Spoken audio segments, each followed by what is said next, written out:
Eastern North Carolina. What's going on? I am your brother Taylor Vaden. We're back at Sasserfield Live once again. I'm with my brother Danny Webster. This is the pre-game prediction, and this weather that we're having right now, it's getting into peak football weather. You see I got the sweater on. It ain't that cold, but it's getting brisk out here, and that brings something to the football field. What's up, Danny? What's going on, brother? How you doing today? Just living it, baby. Well, look, man, we got that chilly weather going on. We're ready for some football, ready for that crock pot to get going.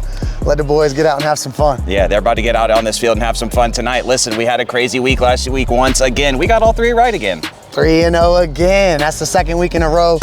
Yeah, shouts out to the squad over here for doing a great job. 3-0, 10-2 on the season, man. That's it. And we're right back at it again this week. We led off with Northside last week, but I got to lead off with them again this week, facing off against Dixon. Man, I'm calling that right now game of the week right then and there. There's no doubt about it. This is a matchup. This works both for both teams. It's a beautiful matchup, and we're really going to see which strength comes to the forefront and who can walk away with the victory. This is gonna be one for the conference this year. Speaking of strengths, Dixon played here at Sasserfield last week, took a 1-point loss to the Rams, but that is nothing to take away from their offense. You know, we're gonna get into Havelock's defense here later on, but talk about that Dixon offense and how they just stand on business, essentially. Well, you know what they're gonna do, and they're still doing it. We talked about J.J. Goulat all year, and he having 20 touchdowns coming into the game last week. Here's the crazy thing. J.J. Goulat last week put up 219 yards, which is outstanding. Amazing. And that's the lowest amount of yards that he's put up all year. So it's a win. So, I mean, but Sean Delaney, the other running back for them. Oh my gosh, number 4. He was going, they would run Goulat one side, run a counter back with Delaney. And that counter was devastating. Oh my goodness, 167 or 164 yards. 167. 167, averaging almost 10 yards a carry. First down every play. Every time he touched the ball. He was fantastic. That offense, they controlled the ball for almost 3 full quarters, scored almost every possession. A couple key turnovers ended up giving Havelock the advantage, but that offense there, they've got a lot going on, a little unbalanced attack, and they're right at your face with it. Looking to see them do the same kind of thing here with Northside. And that's kind of something I wanted to ask you about, you know, just pick your football mind. That formation that they are running, it seemed like they were doing the same thing every single play, just with a few little different changes. But what they were doing, I was seeing people line up and then they get to dancing, people get to moving.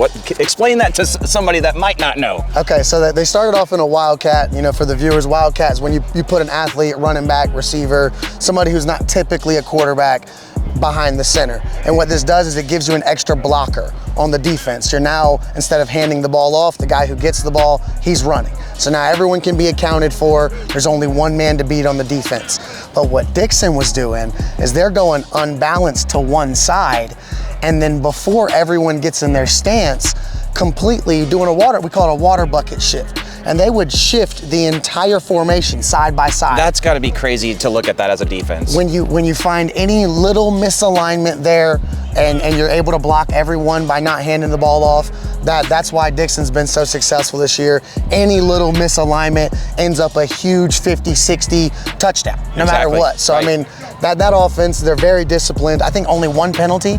So, they're ready to go. Dixon's offense is ready to go. J.J. Goulat did what J.J. Goulat does. Sean Delaney was killing him with the counter. Another play that we didn't really talk about yet was that direct snap. Man, when I seen the direct snap going down, it took me back to the Tucker Creek Mustang days. Shout out to the Mustangs. Wedge. They were running the wedge. Shout out to the Mustangs. It was crazy. So they line up in that unbalanced and they run some motion going on as they do it. But through all the counter, through the leads, through the powers, they do a direct snap to the fullback, who's in an offset position behind the guard, and that fullback just finds the middle.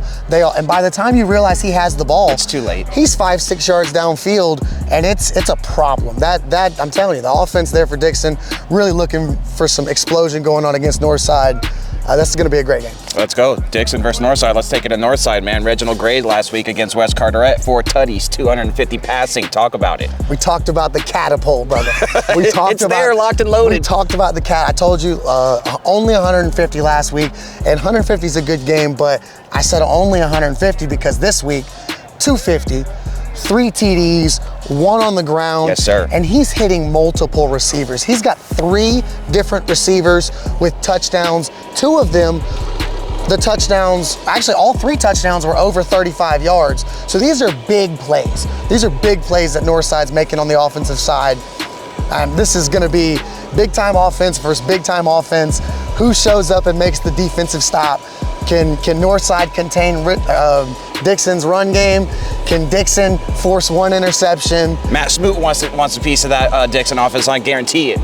Matt Smoot from Northside. Matt, and he's been balling the last couple weeks. He had another 2 interceptions last week, made a fantastic play over the middle on a pass that was thrown down the seam. Ball skills are just... 12 tackles that game, mind you, as a DB.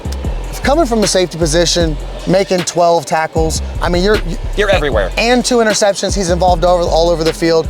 Next week, he's definitely going to have to be involved. Dixon's not going to throw the ball.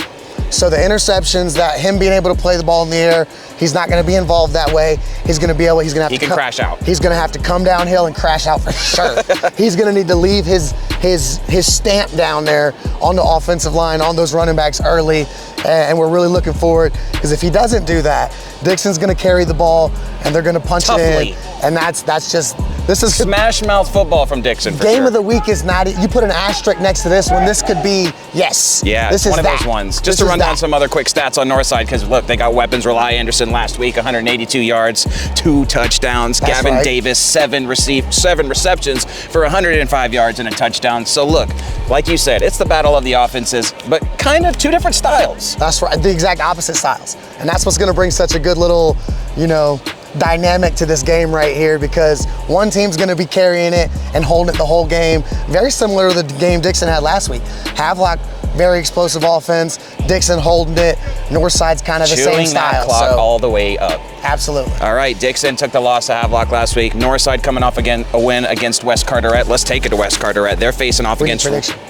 Oh, the prediction. We did Look, the prediction. I'm over here so hyped to run down these stats that I need to get my man's prediction. Dixon, Northside, baby. Who you taking? Look, this is the tough one here, but we're going to take Northside.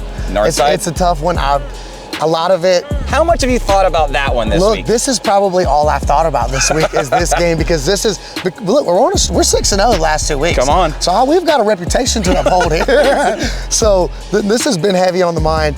I just think ultimately, I don't know if Dixon's defense is strong enough to make Northside's offense struggle at all. Right. And I think Northside's defense is just strong enough to make Dixon, to force him into one mistake. Gotcha. And I think that's ultimately this game, another very close one for Dixon. They had a 1-point-1 last week.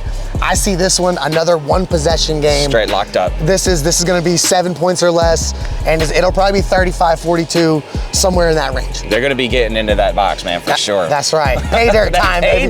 Pay dirt time, baby. Come on, you're taking Northside. Let's keep it rocking. We're taking it to West Carteret. The Patriots are facing off against Richlands. Now, West Carteret on that loss last week, they did score a touchdown every quarter. Tanner Payne, 208 yards, 2 touchdowns throwing, 2 running, but he did have 2 endzone. That's right, but he had 4 total touchdowns there. A touchdown every quarter is great, and especially, we talked about the Northside defense. Right. West Carteret's offense is they're filled with playmakers. I mean, Dallas, what was it, Gillen? Dallas Riggin. Dallas Riggin. I'm sorry, I apologize, Dallas. He scored we talked about him last week. He scored a touchdown last week. He checked in. DeJabrian Murray scored a touchdown. Yep. Over 124 yards. 6 receptions, 124. Again, another fantastic week for him. So, I mean, they have playmakers everywhere. I think Matt Smoot. Fred Smoot's cousin, by the way. Fred Smoot played for the Redskins. Matt Smoot making that play over the middle on the seam. That was a great throw by Tanner. Right. So although it was an interception, that was just a play. Right. That was just a great play. So I think, they get it together. They got it going. The offense is rolling well. Josh Bauman, brother. Over 200 yards last week. 203 yards. The kid is a monster. He runs the ball hard. He's so fast, so strong. I don't know if West Carteret struggles much this week. They're kind of getting it rolling and starting to see the identity come out with them. So Richlands is kind of looking for the same thing. They're looking to turn that corner, kind of like a rough go so far in this season. Now, they do have Carson Luttrell, the running back. He threw a touchdown last week. He's a running back. He threw a touchdown last week. A 72 yard, obviously trick play going on there, but great job there, him getting involved in the offense.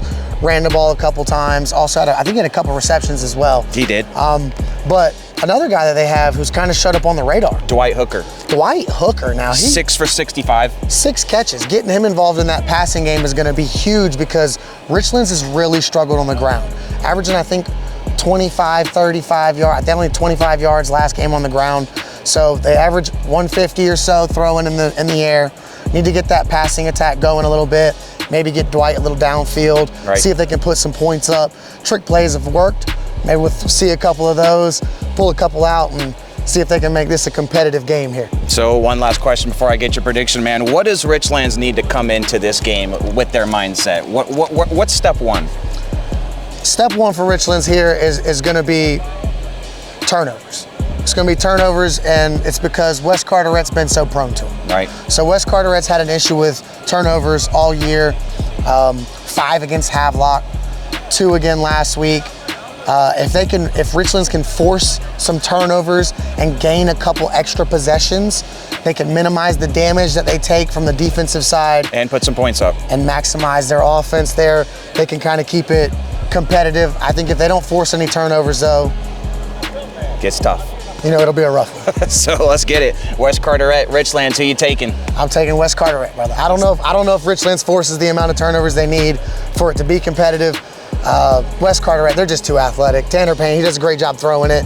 And DeJabrian Murray out there on the outside. I mean, that kid he's next level talent. So you've got 2 next level athletes right there. And I think just those 2 alone provide such an issue for that Richlands defense. I just don't see this one even being close with Bauman back there running it and having that dual threat there. That's going to be a problem. He's taking West Carteret, man. Let's keep it pushing. Havelock's on the road this week. They're headed to the Swansboro, baby. Now let's talk about Swansboro. They were on bye last week, so when they played Dixon, I believe it was. The week before, that's right. Yep. Kevin Till, he went 15 for 19, 236 yards, 3 touchdowns. Now, just that right there, that's impressive. We'll recall the prior to that, Kevin Till had just come back off of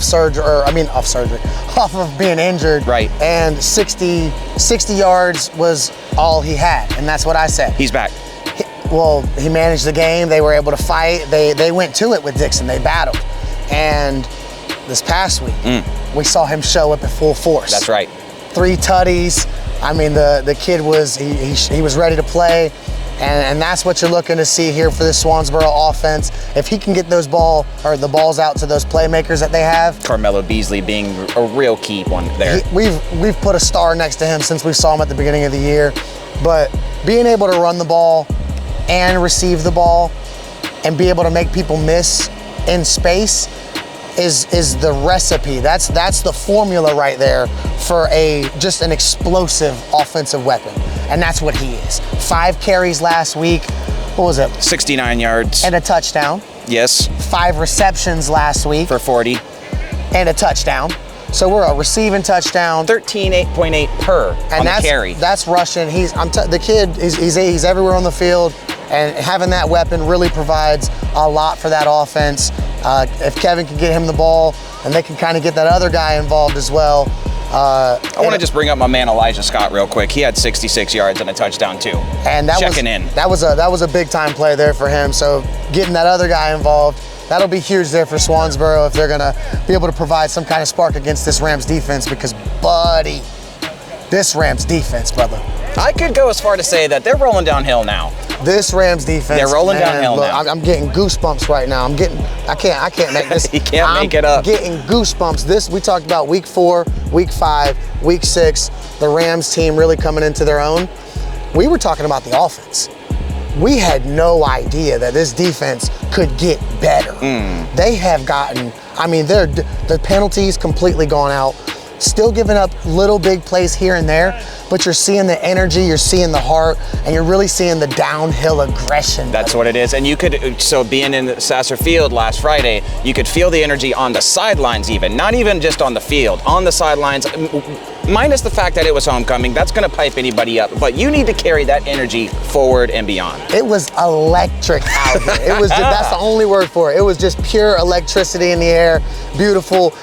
Players blowing kisses to the fans. Having fun with it. After making plays, I mean, just when you see them beating on their chest and you see them flexing, that's when you know the kids are in their zone. That's when that's when you know it's game time.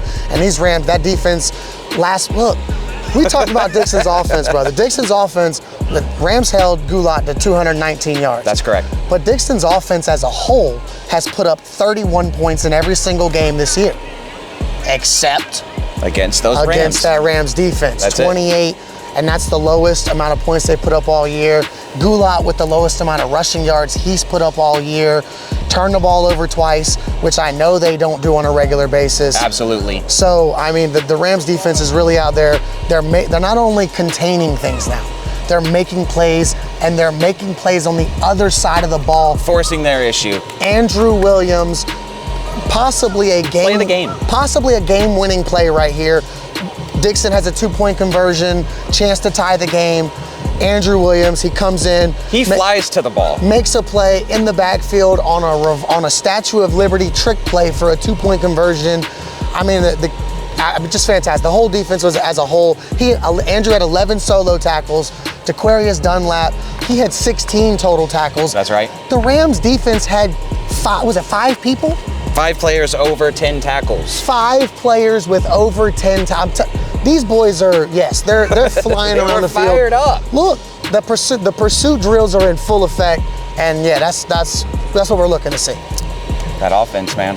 That Rams offense. You want to talk about rolling downhill? They rolled downhill that whole game. Week 4, week 5, week 6, week 7, week 7. Havelock runs 22 plays. Total. See that? 22 plays total the whole game, because every other play was a bomb. They were breaking out. They were 15 plus yards, explosive plays everywhere. They start off the game, they go 3 plays, all 3 negative plays. All 3 negative. Right. I don't know if they had another negative play the rest of the game. That's true. They were on it. They come out the next series, 4 plays a touchdown. The next series, 3 plays a touchdown. I was just so impressed with that running game, man. They really locked in on that. Jaden Howard, buddy. 142, 3 touchdowns. He had 4 career high last week, 4 touchdowns. We saw him in the homecoming parade. I shouted out to him during the pep rally. I said, Jaden, I need 3 from you this week. He said, brother, I'm gonna give you 4. He got the 3, but we're in there, Jaden. What a great game. Good game, partner. Great job last week. That was fantastic to watch. Lloyd Jones finding that pay dirt. He was in there in the backfield running from the pistol. We've seen a little bit of that there. Only the 1 attempt, but he was in it. He was able to get into the box, finding the pay dirt, baby. Let's go. That was a great job by them. But I mean, only 22 plays, being that explosive. I mean, we're talking about a Rams team here who's firing not just on one side of the ball, all cylinders here. And they're getting dangerous, brother. So, being Havelock, riding to Swansboro, they've had 2 home games in a row. How do you take that energy to an away game? Because that steam, like I said, I like using that word, that steam, they're full of it right now. They got to carry it to Swansboro. What do you think? Can they do it? I think what Havelock's done here is we started the season, we talked about it's chili time, baby. Okay, no. Well, it's cheese on top. It's chili time right now. So, okay, we started the season, we had a crock pot going. We put all our ingredients in there. We've been simmering. We've been slow cooking. We've been slow cooking. Simmering. And right now, this steam is going wherever we go, because we are hot, baby. Let's go. This Rams team is hot. We've been slow cooking for about 6 games now, 7, 8. I don't know if, I'm telling you, this Rams team they're rolling, as Limp Bizkit said. Just like it. That's right. All right, let's get down to the nitty-gritty, man. Look, do I even have to ask your prediction, bro? Because you're taking the Rams. We know you're taking the Rams, so I got to dap you up for that, man. You know we're taking the Rams. I got to dap you up. But hold on a second. Let me get my prediction in real quick. What? Them Rams is going to Swansboro. You see it. Ram, baby. We still taking them Rams. My name's Taylor Vaden, hanging out with my co-host Danny Webster. This has been the pregame prediction. You know what we say. We'll see you in the end zone.